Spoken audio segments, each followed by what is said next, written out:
Congress leader Elangovan reacting there. Remember, the Congress has been demanding fresh elections for the state of Tamil Nadu all throughout.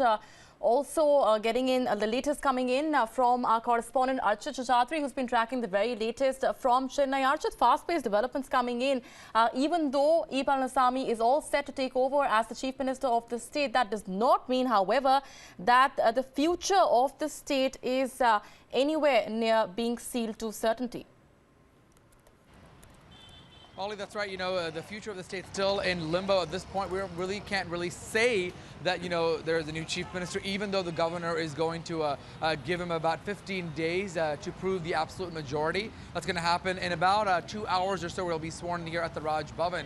So still a lot of moving parts, and if he doesn't do that, then it could open up doors for OPS or even the DMK, and he could certainly suspend the assembly or even call for fresh elections. So the game's still not over with this continuing saga that is taking place in Tamil Nadu. So at this point, we'll have to wait and watch to see if those MLAs will be able to meet that majority that Palaniswami is able to say he has, as well as point out the rift within the rift. What about the role with Dinakaran and Venkatesh? How is that going to all shape out? Right before Sashikala went to jail, she appointed Dinakaran, her nephew, as the General Secretary. How is that going to all shape out with Palaniswami? So still a lot of unanswered questions at this point, but we are waiting to find out what exactly unveils in the next 2 hours or so here at the Raj Bhavan. Right, what's in store for the state of Tamil Nadu is the larger question here. But Archit, also, as you've been getting us the latest coming in from the Election Commission, the full bench of the Commission will be taking a decision on that complaint filed by Sasikala Pushpa, which essentially questions the appointment of Sasikala Natarajan as the party's General Secretary. So give us a sense of what's the basis of that complaint and another complaint that's been filed and a meeting that's going to be taking place between the OPS camp leader, Mr. Maitran, and the Election Commission. These are simultaneous developments coming in just about 2 hours before Palaniswami takes over as the Chief Minister, even though they will not have a direct bearing on his swearing in, but crucial developments to watch out for.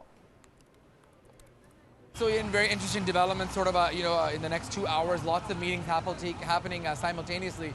With regards to the Election Commission, this coming in with Sashikala Pushpa, questioning the legality of the December 29th swearing in of Sashikala as the General Secretary and how all of that will pan out. Basically, finding out how legal it would have been for her to make those appointments before she went to jail. But you also have to think about this. The governor certainly knows the Constitution. He knows the legal implications. So before he made any kind of a decision in terms of swearing in Palaniswami, he would have gone through the thought process about all of this. So it's going to be interesting to see what the Election Commission comes in about 15 minutes when we should get those kind of updates. So we'll have to just see how all of that factors in, and if those MLAs who claim that they are on Palaniswami's side will be able to prove that majority, and if those who are on OPS's camp will switch over. Many of them, as we mentioned earlier, are first-time MLAs. Sometimes people are saying that it could be for their own selfish interest because they don't want to face the run of another election, so they're jumping on whichever bandwagon that'll give them public office.